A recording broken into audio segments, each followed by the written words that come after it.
video, I'm going to share with you 5 nutrition tips for perimenopause. I have women all the time asking me that are going through the 2 to 12 years before menopause. Their hormones feel like they're a mess. What do I eat?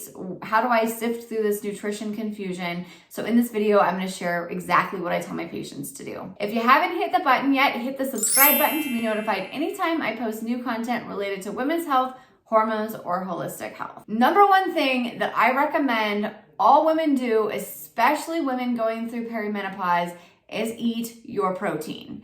You don't have to eat exorbitantly high amounts of protein, but if you can get at least over 100 grams, somewhere between about 0.8 grams per pound of body weight, that is wonderful. Like I said, minimum 100 grams. If you're someone who's eating something like 50 or 60 grams right now, and you may even want to just track it for a couple days, use MyFitnessPal. It's a free app where you can just log your food. It shares your breakdown of protein, fat, fiber, sugar, micronutrients, all the things. Look at how much you're just eating so that you have an idea. A lot of women are severely under eating protein. So I recommend, like I said, if you're really low, aim for 100 grams. Get in your lean proteins, your animal proteins, your Greek yogurts, those types of things, and you should be able to get close to 100 with that.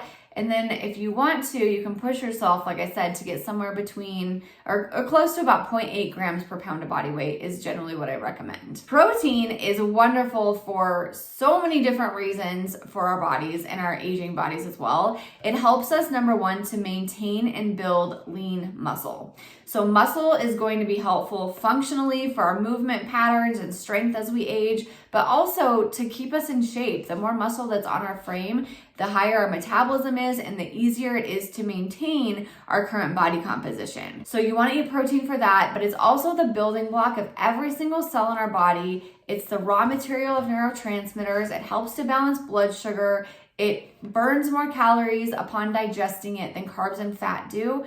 It does so many great things for us, and it makes us feel full and satisfied from our food. So aim for a good amount of protein at each meal, like 4 to 6 ounces if you're doing animal protein, 30-ish grams if you want to count grams instead of ounces.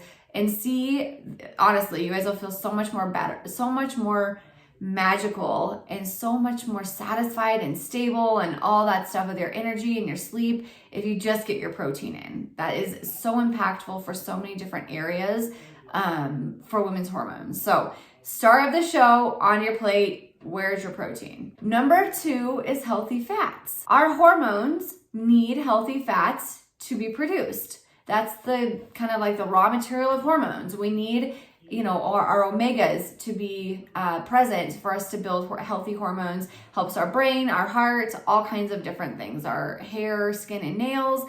We need those anti-inflammatory molecules that come from things like chia seeds, nut butters, flaxseed, avocado, olive oil, coconut oil.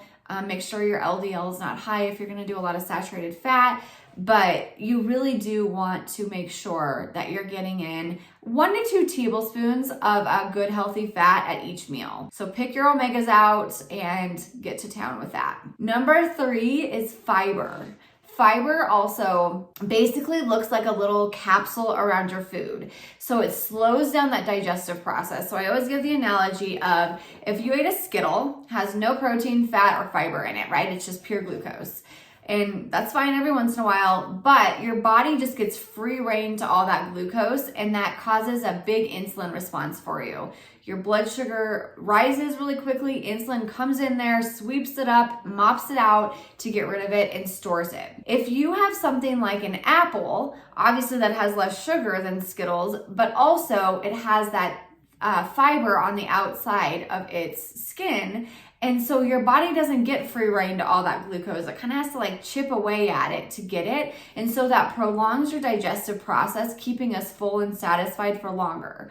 Also, fiber feeds our gut microbiome. So all those good bacteria in your gut that we want to be super healthy, that is going to feed, or fiber that we eat is going to feed that microbiome. And also to get rid of excess estrogen, which is super common problem for women in perimenopause, we want to have regular bowel movements. Fiber will bulk up your stool and help you to have more regular bowel movement. Fiber, I would say about 10 grams per meal. If you can aim for somewhere between about 20 and 30 grams a day, that's super ideal. Get your berries, your vegetables, your whole grains. I use high fiber tortillas a lot to get a bunch of fiber in, but make sure that you're getting in a good amount of fiber, ideally from produce like fruits and vegetables. So we talked about the macronutrients of protein, fat, and fiber. Fiber is not a macronutrient. Carbohydrates are a macronutrient, but we want fiber-dense carbohydrates.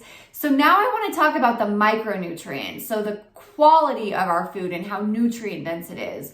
So when you're choosing food, you want to get as much bang for your buck in terms of micronutrients. So things like amino acids and zinc and iodine, selenium and iron and vitamin C and antioxidants, all those types of things, because those are all like the spark plugs for our body that make our bodies work better.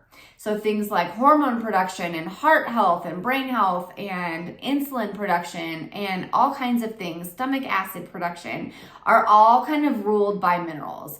So if you can, aim for, like I said, the lean healthy proteins that has a lot of zinc and selenium and iodine and amino acids and things like that are super helpful. And then our produce. So blueberries tend to be my very favorite fruit because they have so many different antioxidants in there. They're fairly low sugar and obviously low calorie, and then you can eat tons of them. So they have a good amount of fiber in there. Blueberries are wonderful, but if you don't like blueberries or don't have access to them all year round, cool.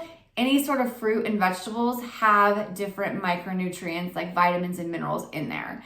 So aim for the most nutrient dense foods that you can through lean proteins, fruit, and vegetables. And then 5 is more something to just caution you on. So dairy is the most nuanced conversation in the nutrition industry, I think. So many people have such strong opinions about how bad dairy is for you and how we're never supposed to eat it, and pregnant cows have hormones and all kinds of things, and they're conventionally raised and they have, antibiotics and just horrible, they're inflammatory, all of that. Versus there's also a good amount of people who think, and I sort of go over here a little bit more, that dairy actually is a wonderful food for protein, fat, and carbohydrate ratios. So it's a great macronutrient ratio food. It also has great micronutrients. So things like calcium and copper is in dairy. So I think if you can handle dairy, and this kind of goes for all foods, honestly, if you can handle gluten, dairy, soy, all of that stuff, it's not that we need to eat it and overeat it all the time, but in my opinion, the widest variety that we can eat just psychologically makes things better, but also, in my opinion, I think digestively that actually helps too. We don't want to just have our bodies exposed to this really small controlled amount of food that we can handle. We want it to be very flexible and include a wide variety of foods. So I want you to watch how your body reacts to dairy. For some people, they're lactose intolerant. For some people, we are just more dairy sensitive. It can increase the secretions in the mucous membrane. So for a lot of people, they'll notice their sinuses can get more congested. They might notice that globulous sensation where there's phlegm or postnasal drip. Might notice more stuffiness, things like that. That's a common thing. You also may notice more allergy symptoms. So sort of those things, but dairy is a high histamine food, and histamine can lead to acne, skin, eczema type of stuff, but also things like the sinus, congestion, sneezing, those types of things too. And histamine also can cause estrogen dominance. So histamine can also lead to excess estrogen. So also if you're having really bad periods, you're having really heavy periods, really crampy, really clotty, a lot of estrogen dominance type symptoms, you're gonna maybe want to experiment with reducing your intake of dairy to see if after maybe 60 to 90 days, that does help. So it's not gonna be the fastest thing necessarily, but I would say within about 2 cycles, you should maybe see some changes if that's a culprit for you. So I'm not a fan of just saying blanketly, avoid dairy, avoid gluten, avoid all this stuff. I think that each person has to really kind of figure that out for themselves individually and look at how they're reacting, look at the symptoms, how much inflammation's in their body, that sort of thing, and kind of experiment with it. And I also don't think that even for people who are sensitive to things, maybe you don't need to reduce it 100%. Maybe if you're eating it 5 times a week, maybe you eat it twice a week. Or you're eating 3 servings of dairy a day, maybe you go to 1 every other day or something like that. And I think, unfortunately, there's not a test that really does tell us this. Even like food sensitivity tests, I'm not a huge fan of those. I think that there's a lot of error and just issues with them. So I think the best course of action is to honestly just experiment. I think be consistent with like eliminating or reducing and seeing how things go. And seeing for yourself how your body reacts to things. Now, obviously, food allergies are different. You can go to your allergist and get that. But there's a lot of nuance with like, oh, I'm not allergic to this, but I'm sensitive to it. And what does that look like? Also, you shouldn't be sensitive to foods forever. So even if you're sensitive to dairy or eggs or gluten or whatever right now, you maybe should be able to take it out, heal inflammation, kind of work on the gut health a little bit, and reintroduce that slowly so that you can actually eat that again in your life. I think even the goal with food sensitivity tests and the companies that have them isn't to eliminate those foods forever. It's to just kind of like eliminate them, let your body heal a bit, and then reintroduce them slowly but surely. So this is kind of like the framework that I give my patients going through perimenopause. And for hormone balance, we want to work on, like I said, balancing our blood sugar, getting in our protein, and getting those micronutrients in, because those are like spark plugs for our body. If you found this helpful, please share with family and friends who are sifting through the confusing nutrition information on the internet. It's hard. I also have a course called Heal Your Hormones Masterclass, where I go through all of this stuff. I go through every single hormonal kind of symptom, all the different eras of our, reproduction, postpartum, perimenopause. You learn about all those different things in there.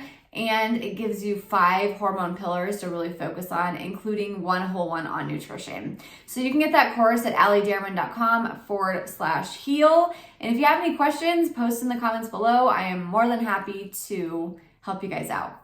Hope you guys have a great rest of your day, and I'll see you in the next one.